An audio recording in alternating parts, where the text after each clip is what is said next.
10ನೇ ತರಗತಿ ವ್ಯಾಸಂಗ ಮಾಡ್ತಿದ್ದ ಮೂವರು ಬಾಲಕರು ನಾಪತ್ತೆಯಾಗಿದ್ದಾರೆ. ನಿನ್ನೆ ಬೆಳಗ್ಗೆ ಶಾಲೆಗೆಂದು ಹೋಗಿದ್ದ ಮಕ್ಕಳು ಮನೆಯಿಂದ ನಾಪತ್ತೆಯಾಗಿದ್ದಾರೆ.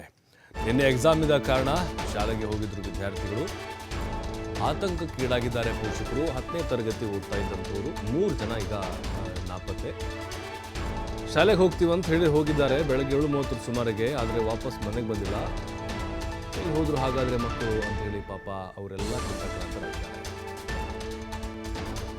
ಮನೆಗೂ ಇಲ್ಲ, ಶಾಲೆಗೂ ಇಲ್ಲ ಅಂತಂದ್ರೆ ಎಲ್ಲಿ ಹೋಗಿದ್ದಾರೆ? ಯಾಕಂದರೆ ಅಲ್ಲಿ ಆ 3 ಜನದಲ್ಲಿ ಒಬ್ಬ ಹುಡುಗ ಒಂದು ಫೋನ್ ತೊಗೊಂಡು ಹೋಗಿದ್ದ. ಅವ್ನ ಫೋನು ಕೂಡ ಈಗ ಸ್ವಿಚ್ ಆಫ್ ಬರ್ತಾ ಇದೆ ಅಂತ. ನಿನ್ನೆ ಎಕ್ಸಾಮ್ ಇತ್ತು.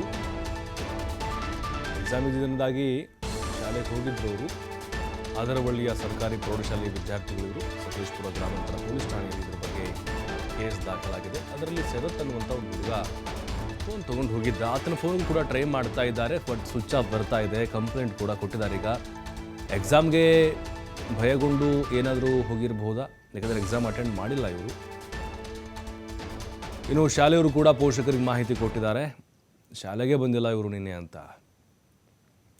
ಬಾಲಕರನ್ನ ಈಗ ಹುಡುಕಾಡುವಂತಹ ಕೆಲಸ ಕೂಡ ನಿರಂತರವಾಗಿ ನಡೀತಾ ಇದೆ. ಪೋಷಕರು ಹುಡುಕಾಡ್ತಾ ಇದ್ದಾರೆ, ಪೊಲೀಸರು ಕೂಡ ತೀವ್ರ ತನಿಖೆ ನಡೆಸ್ತಾ ಇದ್ದಾರೆ. ಮತ್ತಷ್ಟು ಮಾಹಿತಿ ಪ್ರಕಾಶ್ ನೀಡ್ತಾರೆ. ಪ್ರಕಾಶ್, ಪೋಷಕರಲ್ಲಿ ಆತಂಕ ಹೆಚ್ಚಾಗ್ತಾ ಇದೆ. 3 ಮಕ್ಕಳಿಗೆ ನಾಪತ್ತೆಯಾಗಿದ್ದಾರೆ. ಏನಾದರೂ ಮಾಹಿತಿ ಸಿಗ್ತಾ ಇದೆ ಎಲ್ಲಿ ಹೋಗಿರ್ಬೋದು ಅಂತ?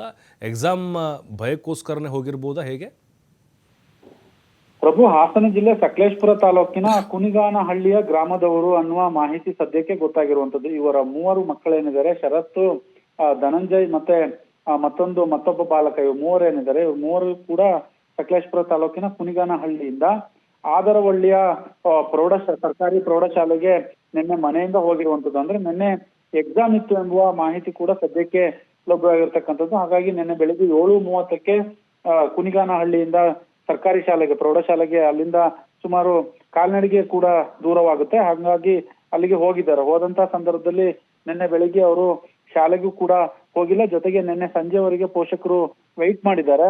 ಪೋಷಕರು ವೆಯ್ಟ್ ಮಾಡಿದ್ರು ಕೂಡ ಅವರು ಮನೆಗೆ ಹೋಗಿಲ್ಲ. ಜೊತೆಗೆ ತೆಗೆದುಕೊಂಡು ಹೋಗಿದ್ದಂತಹ ಮೊಬೈಲ್ ಏನಿತ್ತು, ಮೊಬೈಲ್ ಕೂಡ ಸ್ವಿಚ್ ಆಫ್ ಆಗಿದೆ ಅನ್ನುವ ಮಾಹಿತಿ. ಅಂದ್ರೆ ಒಬ್ಬ ವಿದ್ಯಾರ್ಥಿ ಮೊಬೈಲ್ ಅನ್ನು ಕೂಡ ಬಳಕೆ ಮಾಡ್ತಾ ಇದ್ದ. ಹಾಗಾಗಿ ಆ ವಿದ್ಯಾರ್ಥಿಯ ಮೊಬೈಲ್ ಕೂಡ ಸ್ವಿಚ್ ಆಫ್ ಆಗಿದೆ ಅನ್ನುವ ಮಾಹಿತಿ ಸದ್ಯಕ್ಕೆ ಲಭ್ಯವಾಗಿರ್ತಕ್ಕಂಥದ್ದು. ಇದಕ್ಕೆ ಸಂಬಂಧಪಟ್ಟ ಹಾಗೆ ಸಕಲೇಶಪುರ ಗ್ರಾಮಾಂತರ ಪೊಲೀಸ್ ಠಾಣೆಯಲ್ಲಿ ಪ್ರಕರಣವನ್ನು ಕೂಡ ದಾಖಲು ಮಾಡಿದ್ದಾರೆ. ಈ 3 ಮಕ್ಕಳು ಯಾರಿಗಾದ್ರೂ ಗೊತ್ತಾದ್ರೆ ದಯವಿಟ್ಟು ಈ ನಂಬರ್ಗೆ ಕರೆ ಮಾಡಿ ಅನ್ನುವ ಮನವಿಯನ್ನು ಕೂಡ ಈಗಾಗಲೇ ಅವರ ಪೋಷಕರು ಮಾಡಿರುವಂತದ್ದು.